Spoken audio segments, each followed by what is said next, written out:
So remember when I said this?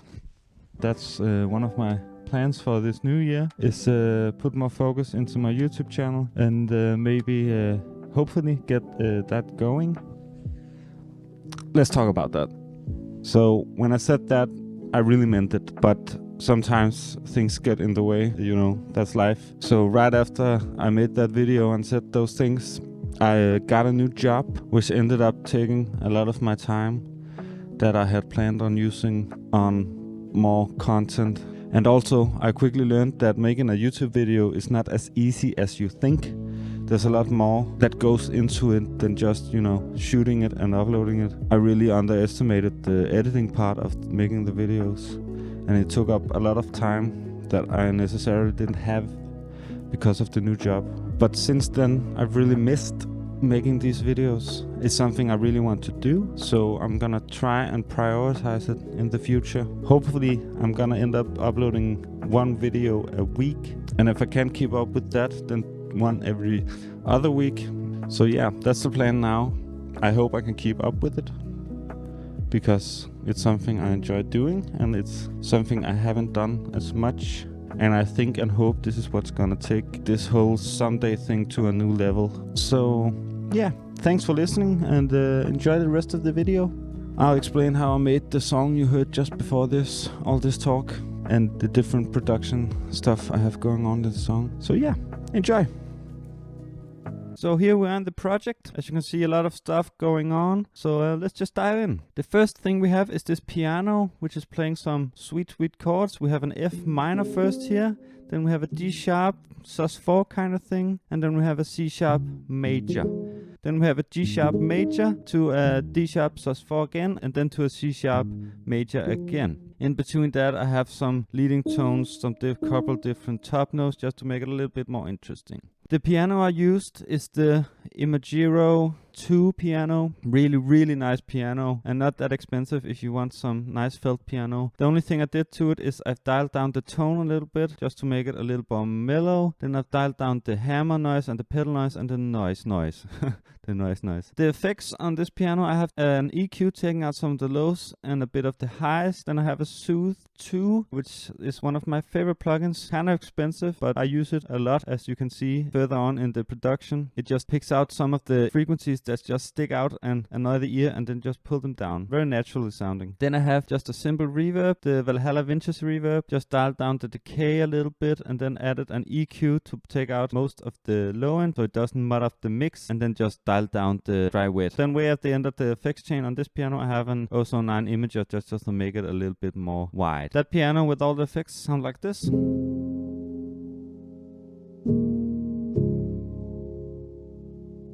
Then we have the same piano, a little bit more simple with the effects. I have another EQ taking up more of the low end because we don't need it in this particular roll. Then I have the same reverb, just a little bit more wet. Again, taking out some of the low end of the reverb so it doesn't mud up the mix. That roll sounds like this.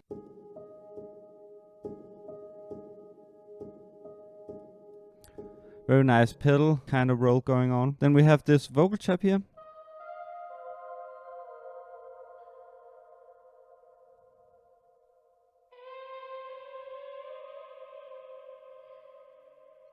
Very, very nice. Just used a little auto boy to pitch it up to where I want it, so it's in the right key. Taking out some of the low end, some of the extreme high ends, and then just put on a Valhalla Vintage reverb again with a 7-second decay, and it's very, very wet, so it really smooths out and makes a nice ambient sound. And then again, I have the Soothe 2 just to take out some of the annoying frequencies. So that's all the rolls that's going on in the intro. Then when the drop comes, we introduce some bass here.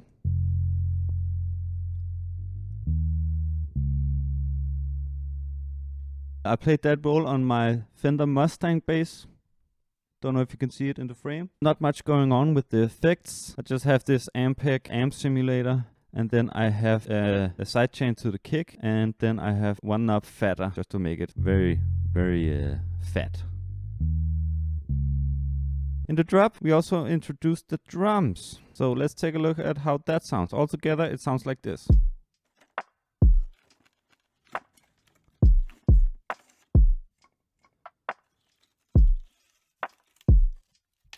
Not that much going on, we just have a simple kick.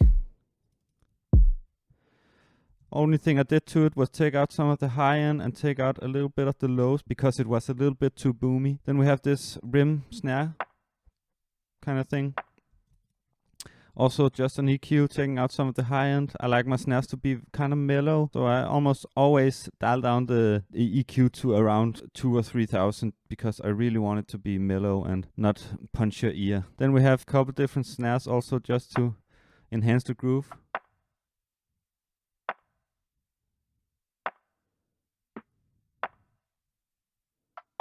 Then we have this hi-hat from a Gerardo sample pack. The only thing I did was EQ, take out the low end, a little bit of the extreme high end. Then I have this really cool plugin called Pancake 2. I believe it's free. It was free when I got it. It's just an autopan plugin, but the really cool thing with it is you can randomize the waveform, then you can dial down the mix. You can also choose for how long this section is going, so you can take it all the way up to 32 bars you want, but the thing I use the most is this randomize waveform button. Then I have this Foley loop that I've chopped up a little bit. Don't know if you can hear it. The only thing I did to it was take out some of the low end so it doesn't mud up the mix. So yeah, that's the first drop. Then we have this verse here, or breakdown if you want to call it. It starts off kind of cool, I think. Drops out, transitions here, then takes out the drums, and then takes them back in here. In the transition we have this little melody here, which is recorded on my Casio MT70. I don't use it as much as I would like, but when I use it, I really like what it does to the track. So that transitions over into the breakdown. The drums still have everything going on, minus one snare here. And I can also see the hi-hat pattern is a little bit more simple. Then we introduce this guitar melody just to make some kind of melody in the breakdown. Very simple. Played on my Harley Benton Telecaster copy guitar, very cheap. Doesn't always sound that great, but it does the job. I just have my guitar preset here, which is an Guitar Rig 6, the free version.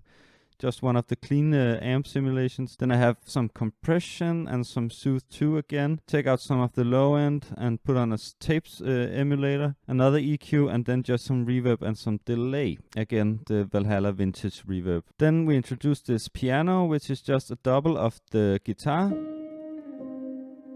in octaves. Same effect chain as the pedal, sound really nice together, these two. Then we have a little breakdown section, which is just the same as the intro, basically. Then we have the second drop here, where we introduce some really cool elements. First off, we have this roll, which is again recorded on the Casio MT70.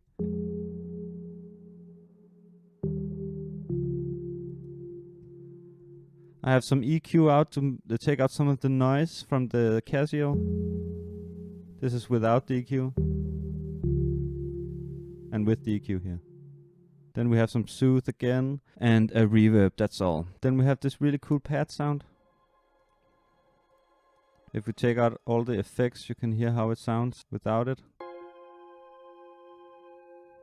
Doesn't sound that cool at all. The thing I do a lot of time with pads, just to get some sparkle in the background, I put on an arpeggiator just from Ableton here, make the rate extremely fast, sometimes randomize the style here.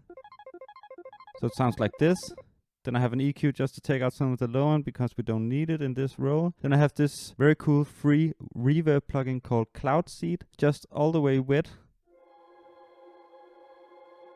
That's the plugin that gives it this pad sound.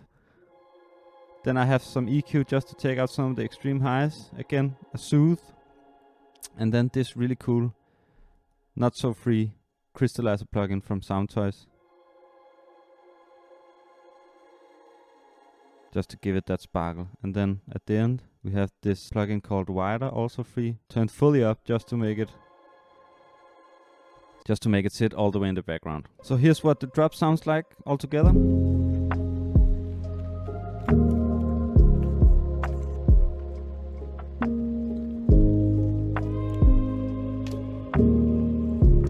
Very nice. So that's the main elements of the tracks. Of course, we have some effects here to make the transitions as smooth as possible. First off, we have this rain here going all the way through the song, just to give it some ambience. I have an EQ taking out all the low end, so it doesn't mud up the mix, and some of the high end as well. Then I have this wider plugin just to make it a little bit more wide. And then we have a couple different risers here. The first one here is a homemade one.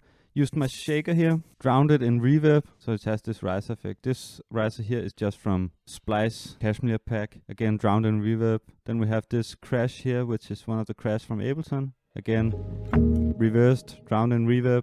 Then we have two different sets of reverse piano here. The way you do that, you take the piano, the first chord of the piano, or the first note of the piano, then you record that to a separate track, you reverse it, drown it in reverb, print that, and reverse it again, and then you just make a transition into the main roll. So yeah, that's how I made this track. It's coming out sometime in November on a Purely label comp with a lot of great songs and a lot of great artists, so definitely check it out when it comes out there. If you found this video helpful in any way, don't forget to subscribe, don't forget to leave a like, leave a comment if I can do something better. I'm always up for some criticism. I want to make these videos as helpful and entertaining as possible. And as always, someday things will get better. See you guys.